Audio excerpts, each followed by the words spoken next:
Hello and welcome to another X-Pro tutorial for SolidWorks modeling. Today we will make this completely functional nut and bolt assembly. As you can see, if I rotate the nut, it will slide downwards. If I rotate it in the other direction, it will go upwards. Let's begin by creating the bolt. I will start by opening a new part. Make sure to use millimeters for units. Let's start by creating a sketch on the top plane. We will use a polygon with 6 sides. Let's start from the origin upwards. Let's use smart dimensions to add this dimension. It will be 16. To fully define the sketch, let's say that this line here is vertical. I will save this after exiting the sketch. Let's call it bolt. Let's extrude this sketch by clicking on it, and then extrude and select 6.4. To create a new sketch on the surface, right-click on the plane and select Sketch from the menu. And let's make a circle. Don't add dimensions. I'll say that this circle is tangent to this line here and extrude it by 0.6 millimeters. Now I'll start with another sketch. Click on this surface sketch. Now we will create another circle and say that it is 10 millimeters in diameter and extrude it for 25 millimeters. Make sure to save it. Now let's add a 0.4 fillet on this edge before adding the thread here. And also transfer these edges too. Make the head look like reality. So let's make a sketch here by right-clicking and clicking the sketch. I'll make another circle. This one will be tangent to any of these lines. Now, go to Features Extrude Cut, select through all for direction 1. And that's a flip side to cuts and add a 45-degree draft. This way.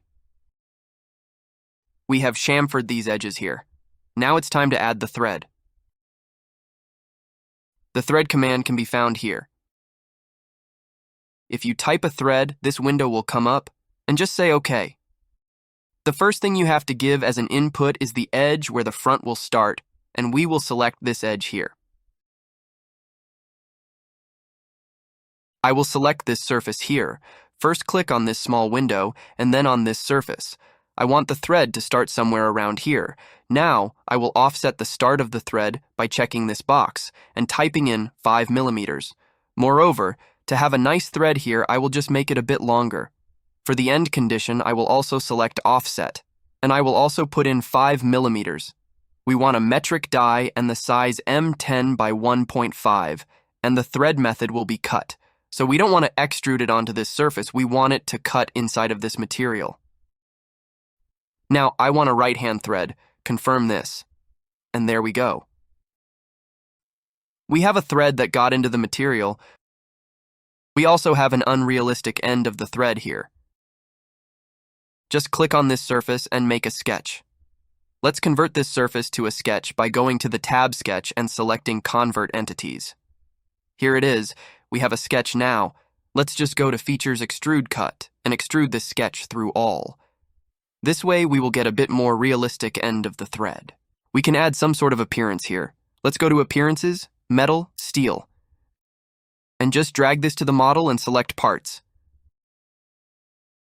And there we go. Now we have finished making the bolt and it's time to make the nut. Let's go to the new part and press OK. I'll sketch the top plane and we will also start with a polygon with 6 sides. Let's go upwards.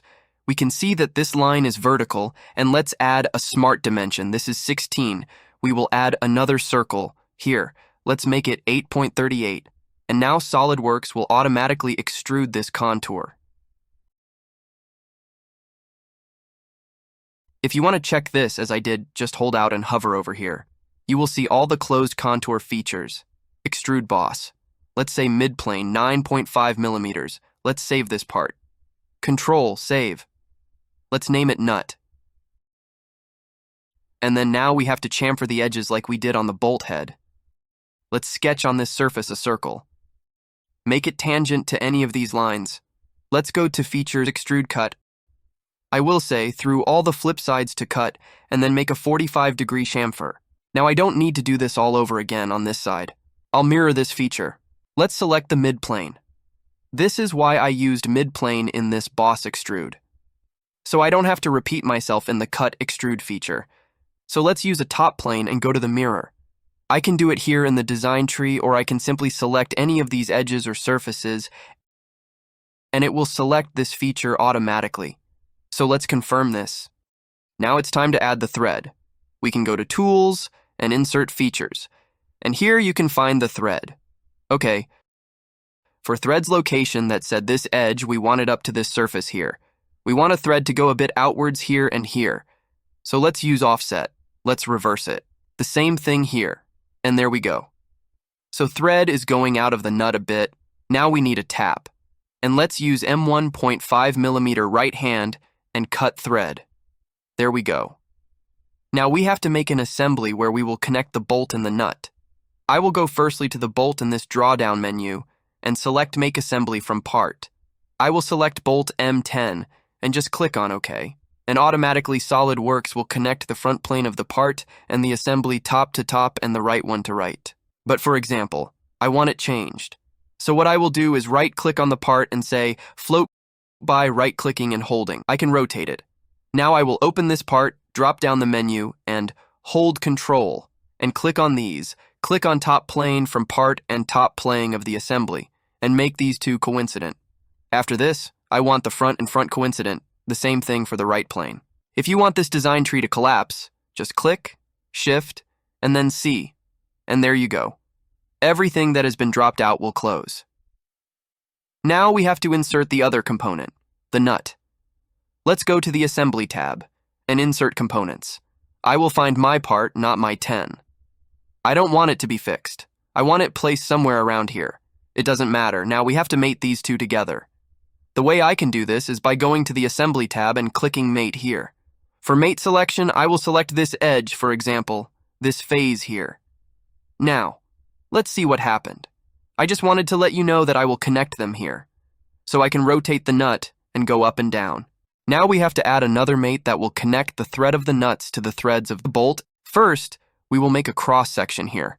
And let's try and align these two as much as I can zoom in and try to make it in a way so that there are no collisions like this.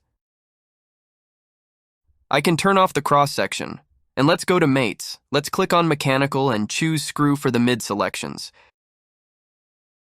We have to use this surface of the thread on the bolt, and, for example, this edge on the nut. We will add here, check distance revolution, and because we have a 1.5 distance for the thread, let's type in 1.5 and press OK. You have two options. You can either press OK or close. And now, let's see what's going on. When I rotate the nut, it follows the thread of the bolt. Let's try and make a cross section here. Just to see if the threads are aligned, I will confirm the cross section. They are. Let's turn off the cross section. Now, we want to limit the nut so that it doesn't go across this end of the thread, because if I rotate it, I can go all the way to the head and so on and backward the same way. I have to limit to where the nut will stop going upwards and downwards. Let's measure this distance. Let's go to Evaluate and Measure and click these two surfaces. Let's see, this is 7.72 millimeters, so around 7 will be okay. Let's unscrew it. Maybe this is enough. Let's check, measure 17.32. Here you can also see this distance, so we're on 70 or maybe 20. So let's add another limiting mate. Go to Assembly Mates, Advance, and I want to select a distance. Select these two surfaces, this one and this one. Here for the minimum distance, we will put 7. And for the maximum distance, we will put 20 millimeters. Let's confirm this command. Now, I can only rotate downwards up to here, so the nut won't go any further. Let's see if I screw on the nut. So this is the farthest I can go. It will stop when there are 7 millimeters. Here. Let's check. There it is. So their normal distance is 7 millimeters. And we're done. I hope you liked this tutorial, and I hope that I'll see you again in the next one. Thank you for watching.